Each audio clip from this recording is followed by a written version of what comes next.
Hello, everybody. Yes, as Julian said, just over a year ago I stood in front of you, and as Julian told me to do the mic drop moment and announce my candidacy, 12 months on, I just stand here with overwhelming gratitude for being in the position I'm in.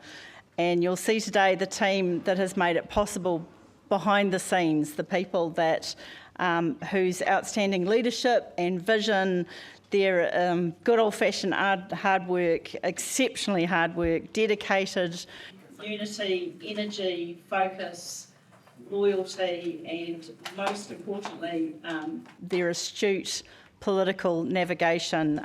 It is truly a privilege to be part of the family that is New Zealand First. We all stand here because of all of the people that made that possible, and I'm privileged to be able to bring this team forward that I work with, the colleagues that have become friends over the past year of a credible learning curve. Old hands for some, but very new for some of us. So it's been an incredible opportunity, and I thought it was really important that each of these people that I work with every day, who we have each other's backs, we are led by amazing leaders, and we have a great opportunity to really do something great for our country. So without further ado, I will invite each of the team up to give a brief account of what we've been doing over the last year, and then I'll come back and talk to you about how we're tracking against our coalition commitments. So I'd first invite Mark Patterson to come forward.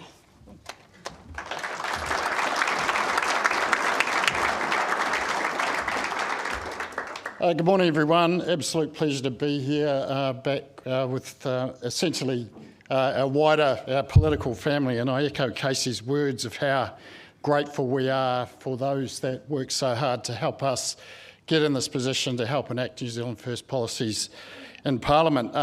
In terms of what I've been up to, I was tempted to say I spent half my time fighting fires started by Shane Jones. I also probably would disagree with our President somewhat in his earlier contribution. My roles are Minister for Rural Communities. I'm Associate Minister of Agriculture and Associate Regional Development under Shane. Auckland does matter, but it's regional New Zealand and rural New Zealand that drives this economy, and everything I do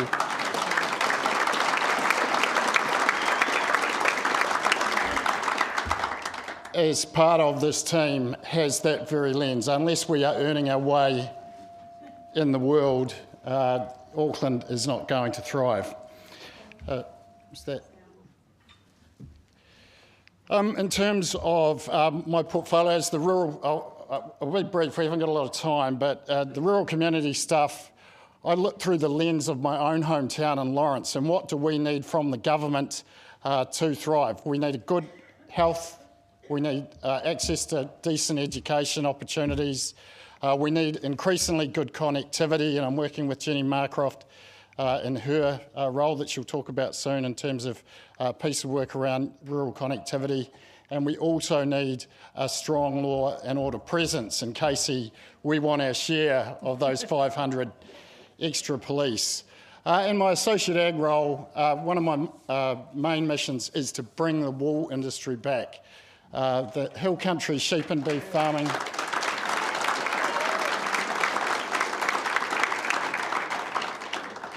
Hill country sheep or farming, you know, the absolute backbone of New Zealand rural communities is under enormous pressure. And if we do not get sheep farming in particular back into profitability and get the value of wool up where it needs to be, and there is a big swing back towards natural fibres. There is some real innovation coming in there. I'm trying to re-establish industry leadership.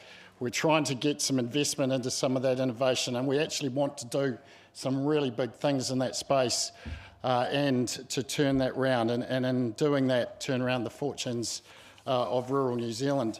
And one thing just pertinent to this forum and this convention, One of the things that we will be announcing formally soon, but is happening, it is part of the coalition agreement, is to put woolen fibre products back in New Zealand government buildings.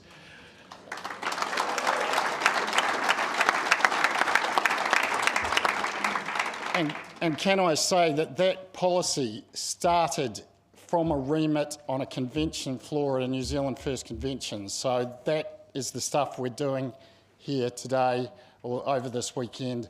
That's the progress you can make by being part of this family. Thank you.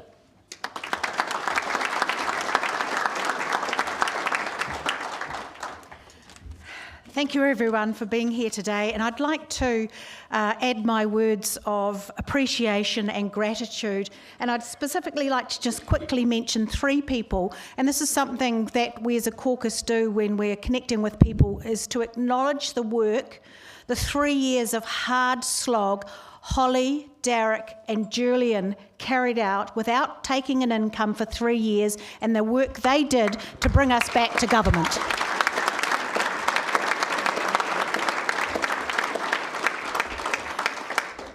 For those of you that were here the last AGM, the last convention, we had a policy to increase the funding for Pharmac. We have delivered on that, this government.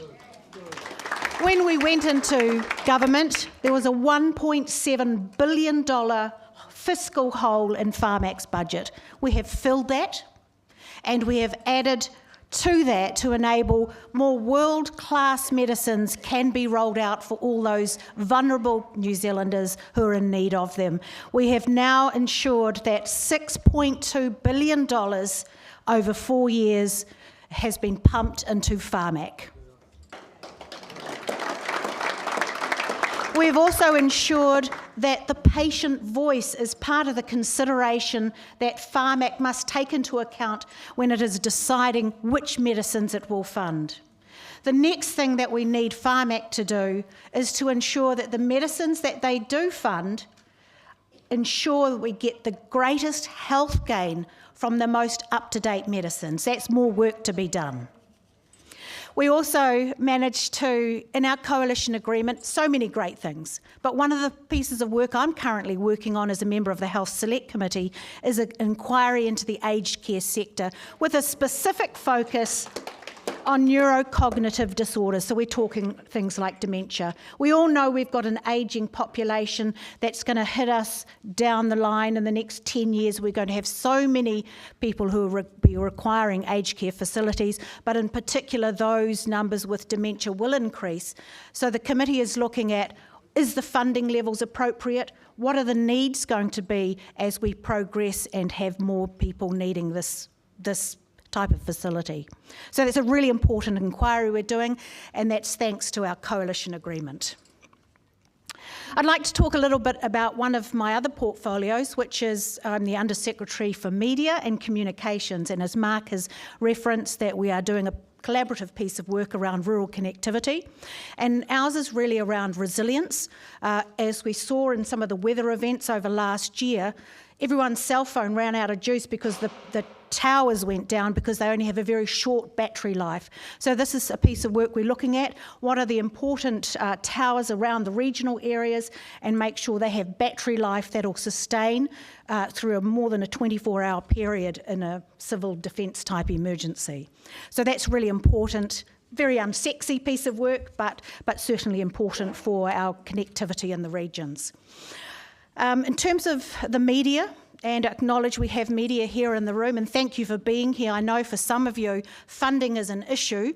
It's a challenge in the sector.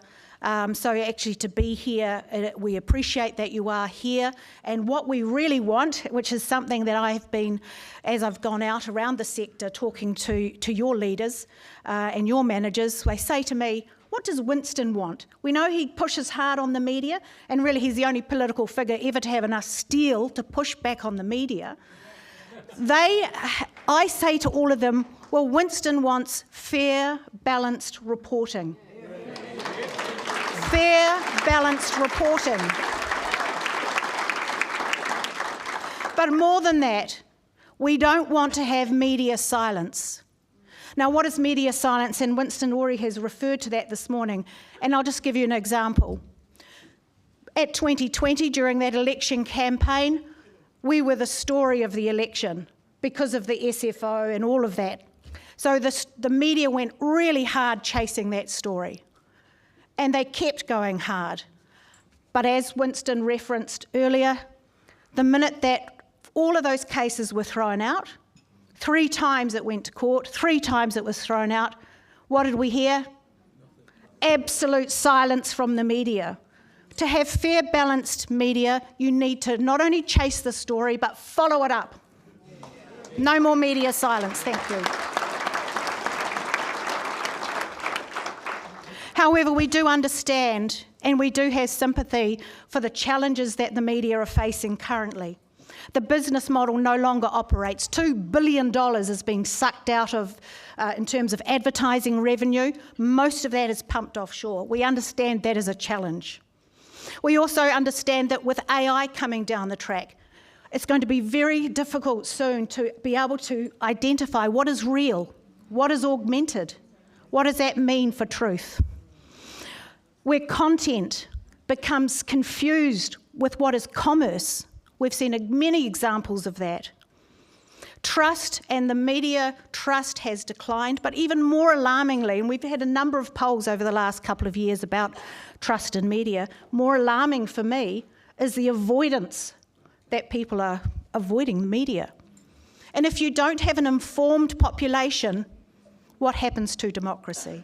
So New Zealand First, we do understand the important role of the Fourth Estate because it enables a vibrant democracy.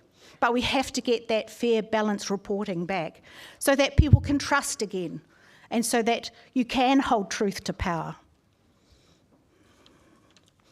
What is the role of government, though, in the current situation that the media are facing? The levers that we can pull are regulatory ones. It is not about dumping money into the media. It is about creating that even playing field for the media to operate. And there are a number of pieces of work that I'm working on alongside with the Minister.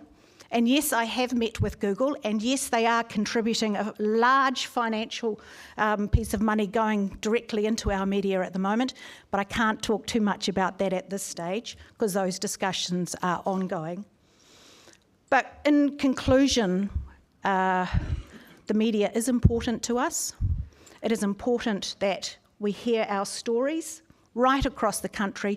But one of the focuses I've really got is on regional media, because they are there when we have weather events, when there are emergencies. They are the ones, in particular radio, who are the first connectors to get information out to the people in the middle of an event. So a regional media resilience piece of work is something I'm currently working on, and I look forward to being able to share more of that with you once I manage to squeeze some money out of the Minister. Thank you very much.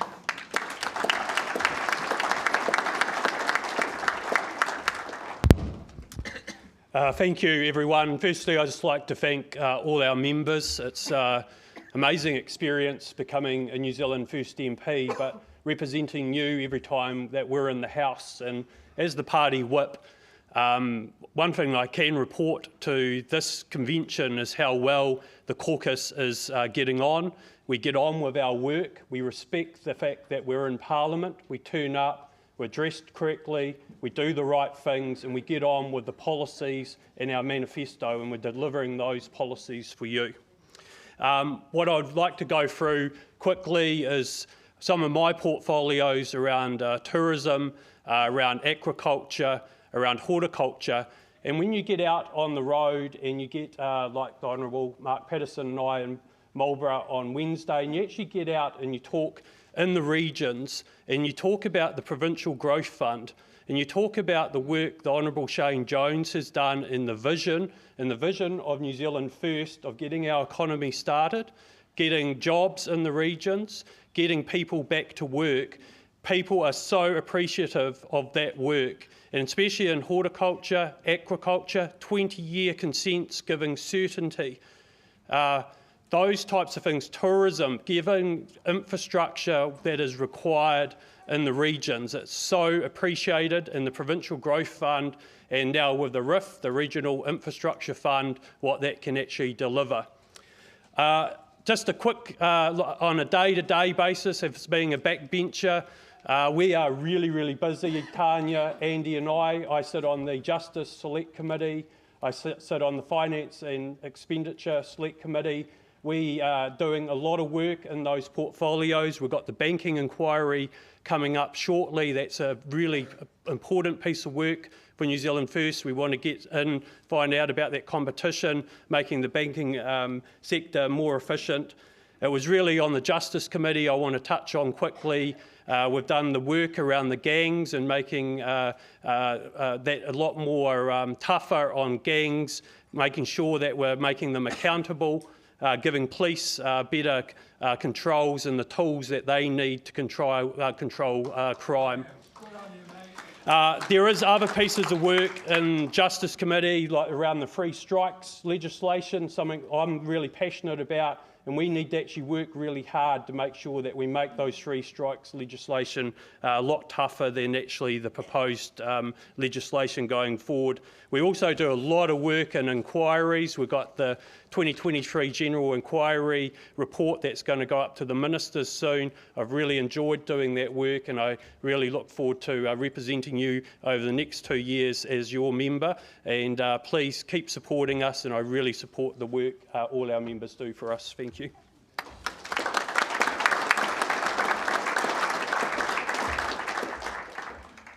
Well, I wanted to start off by just saying a huge thank you to all of you as members, because without you, none of us would be here. And I also just wanted to echo the words that have been said about the small group of people who took this party from where it was after the 2020 election to where we are now. And I particularly want to say thank you to Winston, to Shane, to Dot, to Derek, to Holly, to Julian, and I'm sure there'll be others as well, but it was a small group who've achieved what is essentially a political miracle. So thank you, and I think they all deserve a huge round of applause.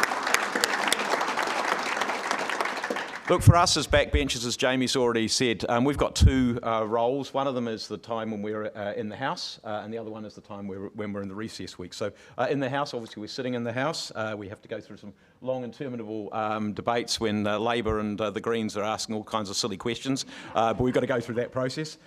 We also spend a lot of time meeting with organisations internally and externally, and also on select committees. Now, most parties, most of those members only have one select committee, but because we're a relatively small party, we have to have two each. Actually, at the moment, I've got three, and so we have to work both, a lot of hours in those select committees, which is really great. So I'm on the Governance and Administration Select Committee. I'm honoured to chair the Transport and Infrastructure Select Committee, which also covers energy and building and construction. And also we've got a special select committee at the moment on a Parliament bill, which is about the way in which Parliament is organised and run. So just by way of illustration, some of the bills that are in front of the Transport and Infrastructure Select Committee, we're dealing with the extension of the seismic deadlines, which is a really important issue for parts of New Zealand, particularly Wellington and the lower North Island, but it's not the only places. We're dealing with the roadside drug testing legislation, and can we put a regime together that works there to make our roads safer, and also looking at construction materials. So can we be more flexible, though, so we can drive the cost of building houses in this country down. We also undertake inquiries. So a couple, we all love road cones, so we've been doing we've been doing an inquiry into temporary traffic management, which costs this country an absolute fortune and frustrates the hell out of all of us. And we've also been looking at transport to Northland, so that we can help boost the economy of Northland. And so that's a really once dear to many of our hearts. We also have scrutiny weeks, which are a new innovation with this term of Parliament, which gives us the opportunity of having all those government agencies in front of us and ask them lots of hard questions and driving better performance. And that's a really, I think, a very exciting proposition. And then with our team within the office in Parliament, I want to say thank you to you.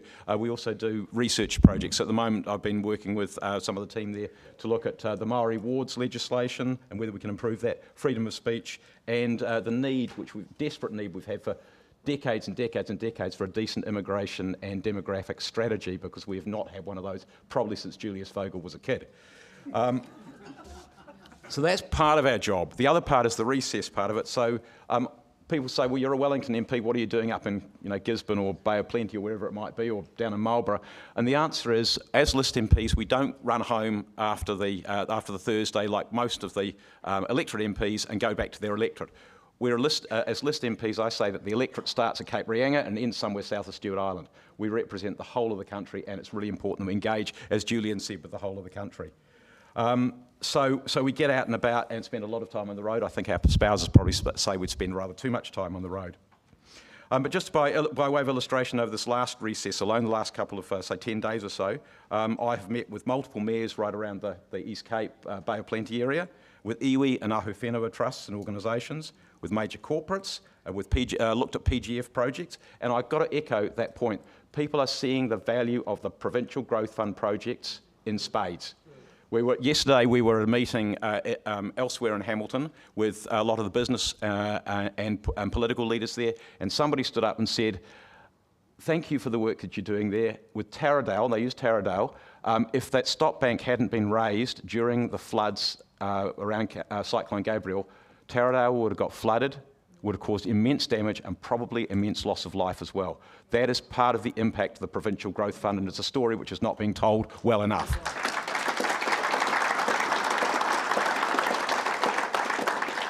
Also looking at waste-to-energy projects and education providers, because education has got to be our future. And I've got to say to you that these are organisations with ambition, with desire, with passion, and sometimes they just need a little bit of help. Sometimes it might be a small bit of monetary help. Sometimes it might be just government getting out of the way, getting the regulators out of the way. And sometimes it might be saying to a centralised organisation, I look at Te Kira there, and we went to Wairoa, and they were saying that they're being run from Hawke's Bay. And that doesn't work for them. So we've got to empower our local communities to be able to make a difference for themselves. That's what they need. Our key ambition as a party has been, and Shane has been the champion of this, to grow our economy, because if we don't grow our economy, then we can't afford all the great things that people want us to pay for. And that means, in my opinion, that we've got to take some risks. And the PGF, there were a bunch of risks in that. The Regional Infrastructure Fund, there will be a bunch of risks in that. Some things might not quite work out perfectly, but so what? Because if you don't take any risks, you won't get anything done. You won't achieve anything. So taking risks is important, and we need to be unapologetic about doing that. And so just give you a couple of illustrations. We need more scientists, don't we? Yeah? So I visited the House of Science a couple of days ago.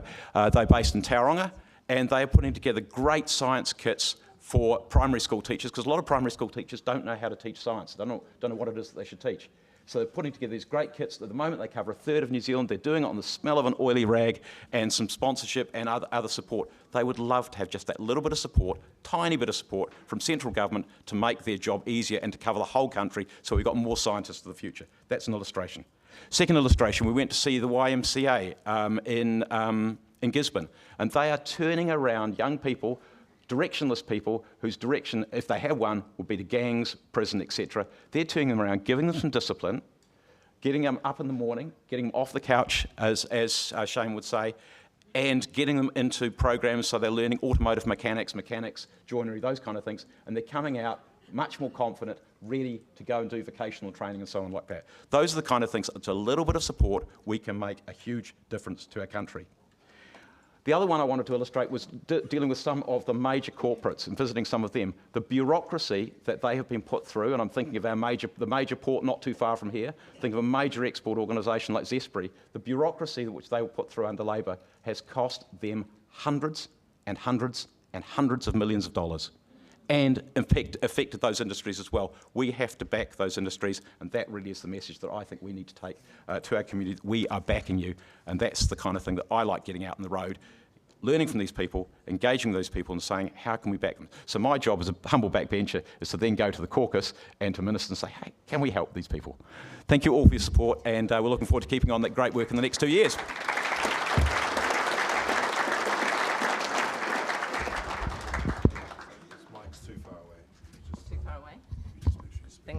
Is it high enough for me? Can you all hear me okay? Great. Anyway, you all know who I am. I won't take too much time in saying thank you. It's just a big thank you to all of you, every single one of you, because it's because of all of you that we have the privilege to stand here and to serve you. Now, the question I get asked the most is, but Tanya, are you enjoying it? And my answer, my stock standard answer always is, I enjoy being on purpose.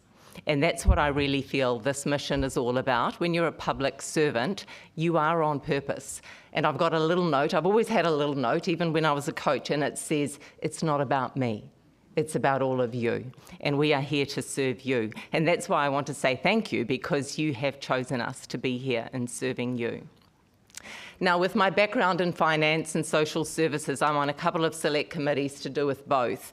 And as I said in my maiden speech, I'm really passionate about mental health, and it affects all of us, whether we're young or seniors. And that is why I'm spending a lot of my time during recess weeks. I go out and I speak to all of these organisations that are giving so much support to people out there, whether it be teenagers who are struggling and whether it be the seniors who are struggling. So there are so many out there who don't feel heard. So even just by going out there and listening to them, hearing them, doing a social media post, it means the world to them. And that's what I love about New Zealand First, is they stand for all New Zealanders. And we will listen to people who feel that they do not have a voice. And that is what I love doing. Yeah. So one of the other things, if you're following me on social media, you'll see I'm always going to rest homes. And they're starting to just ring me now and say, can you come and just encourage our seniors? Because there's an epidemic of loneliness out there for all of us. And they just love it. They love being inspired and heard. And that is what I love doing. You've got to really love doing it, right? So those are some of the things that I do, is I just go out there and listen, because we all want to be heard. Now, one of the things that New Zealand First has done, and I'm so proud of, is that in Whangarei, the Right Honourable Winston Peters announced an extension to the COVID inquiry. And that is,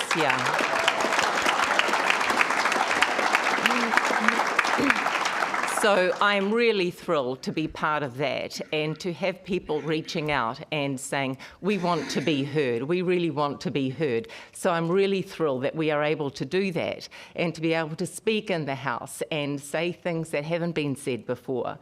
And recently I have met with people who have been adversely affected by the vaccines, and I am very happy to continue to listen to them.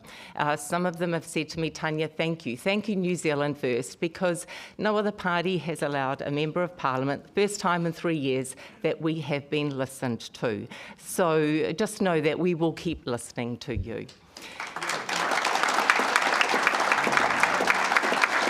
And I know we're getting a little short on time, but I do want to mention one area that I'm really loving being part of, and that is the palliative care area. And I believe there is no greater privilege than to be beside someone as they are at the end stage of their life. Where would we be without the volunteers, the hundreds and hundreds of volunteers at hospice, the workers? They give of themselves so much. So I will do everything I can to wave the flag for hospice, to go out and do what I can to increase awareness in this area, to say they need our help. And it's something that we're all going to face, right? So let's do our bit now. Look, I'll finish it there, but once again, just thank you for your support. Thank you for your love, encouragement. For those of you who are online that are going for it, keep going for it. I love it. So thank you so much. You know who you are. See you.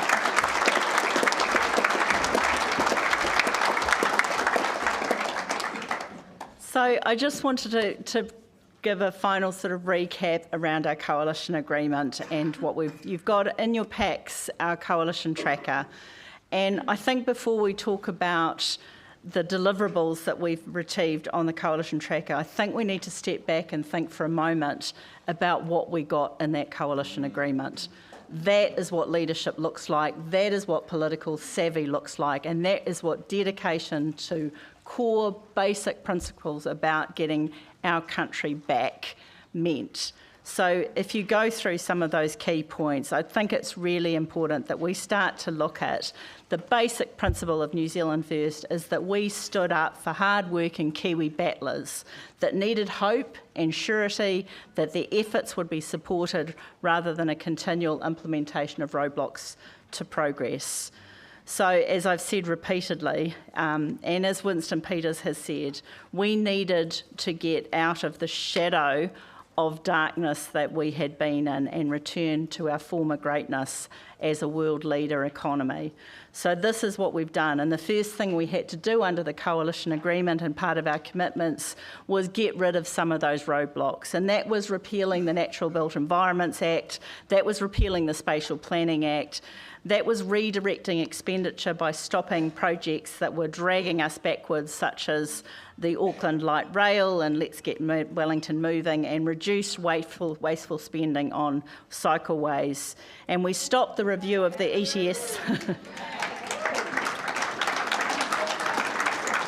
And we stopped the review of the ETS system so as to restore confidence and certainty in the carbon trading market.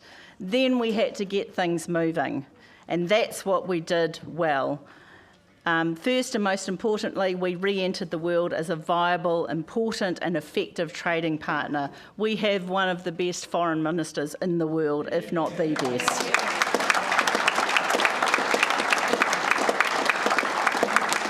Under the leadership of our Deputy Prime Minister, the world has woken up to New Zealand. They have welcomed us with open arms, and they know we're out for business. We've committed to prioritising free trade and fair and free trade agreements. The UAE trade agreement was delivered in record time, and we've re-established our presence, and work is continuing to optimise trade opportunities.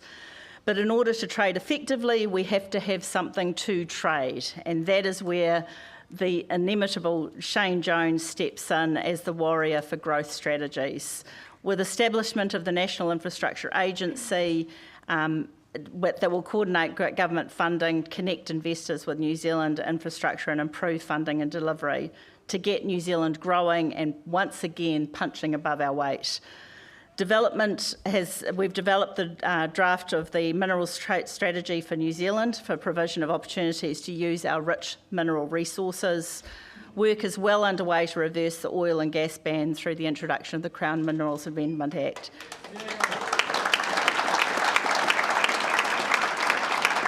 And we've achieved the extension of the marine consents to stop further impediment to the productivity and growth in our seafood sector. There is also a range of work under resource management which will reform to alleviate the pressure on our critical primary sector, and we have the strongest advocates with Mark Patterson and Shane Jones and Jamie Arbuckle fighting for our horticulture, our farming, our seafood and our natural minerals sector. And then most importantly, the fast-track approvals legislation which is underway and the $1.2 billion of Regional Infrastructure Fund. That's what vision looks like, that's what growth looks like, that's what taking back our country looks like. New Zealand First knows that if you want to be able to do more, you have to first create growth and investment is our key, and that's what we're doing. But we also want to know that our citizens are safe and happy to live in this country, and that is why we have invested so heavily in our coalition agreement to law and order. We've increasing the police numbers and secured the funding for 500 police, and that is allowing the police to have the autonomy to deliver resources where they're most needed. We're not there to run the police, we're there to resource the police and let the police make their decisions. And I think in a true spirit of what it really means to be a New Zealand First member, we have to acknowledge Stu Husband, who dedicated his son just this week to be a new police constable stationed in Palmy.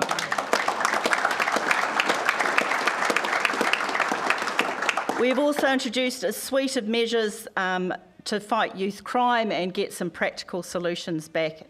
And we are also protecting victims of crime through a range of strategies around sentencing and putting the victims ahead of the offenders and not being afraid to call out when things are off track and say what needs to be said. And we are implementing, we have implemented gang membership as an aggravating factor in sentencing.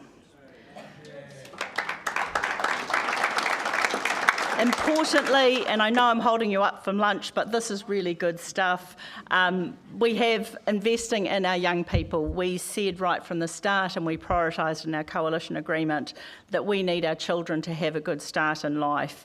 And that's the first thing, is we have to get them to school. So we have committed to compulsory education.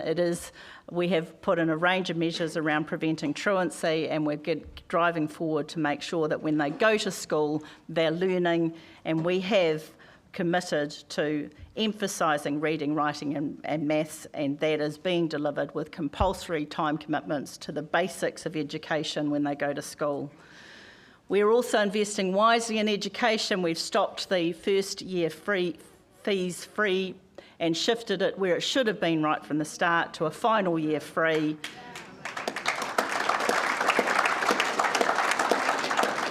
And maintaining the apprenticeship boost scheme. And while we're at it, we're making progress on refocusing our curriculum on academic and achievement, not ideology. Our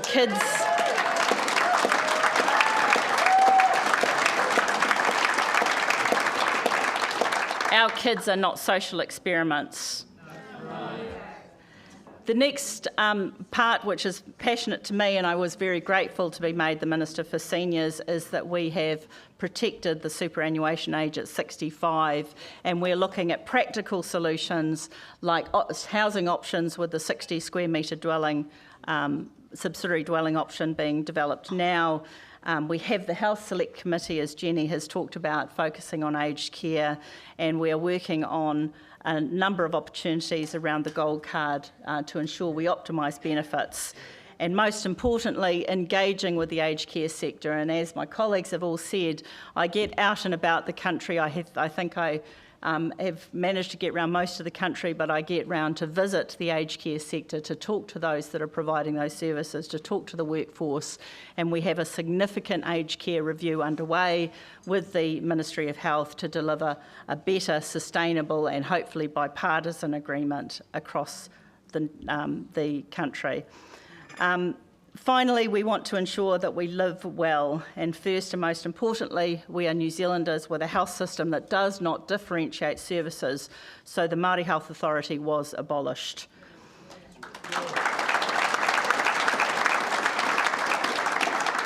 And we are a party about practical solutions, and we have started the process to repeal the Therapeutic Products Act, and that repeal will report back from the Select Committee on the 1st of November, and I'm currently working on the development of the replacement legislation that will ensure that we have good purpose-fit medicines available in a cost-effective way, and legislation that is proportionate to risk, and natural health products to be dealt with in a manner that promotes both their use and allows the economic growth that that industry provides.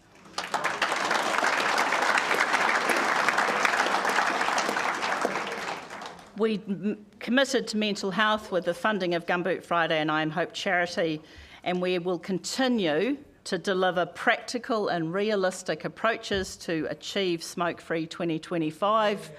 We will not be dictated by ideology. We will be dictated by what works, what is practical, what our communities need, and what was effective. And that is why I'm prepared to continue to stand up to make sure we deliver positive solutions. So then finally, we talk about our citizenship and nationhood and what it means to be a Kiwi in our great nation.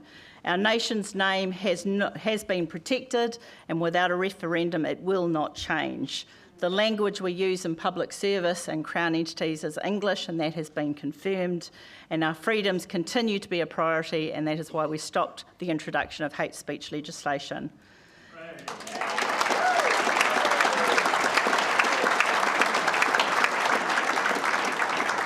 And as Tanya has mentioned, we have the phase 2 of the Royal Commission of Inquiry and the COVID-19 response with the broad terms of reference and new commissioners so we can get an outcome that is relevant and effective. We are retaining our sovereign identity by ensuring that UNDRIP is not recognised by the New Zealand Government as having any binding or legal effect on our nation.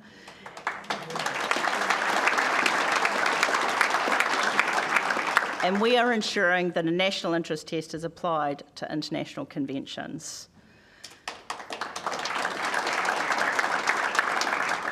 I would highlight that this is just a taste of the work we've done, and the tracker is continuing with a lot of work that is ongoing that will continue to move forward. But what I can say, hand on heart with my colleagues and looking at Winston in front of me there now, is that 1 year on, I can say with confidence, we have taken back our country. Thank you.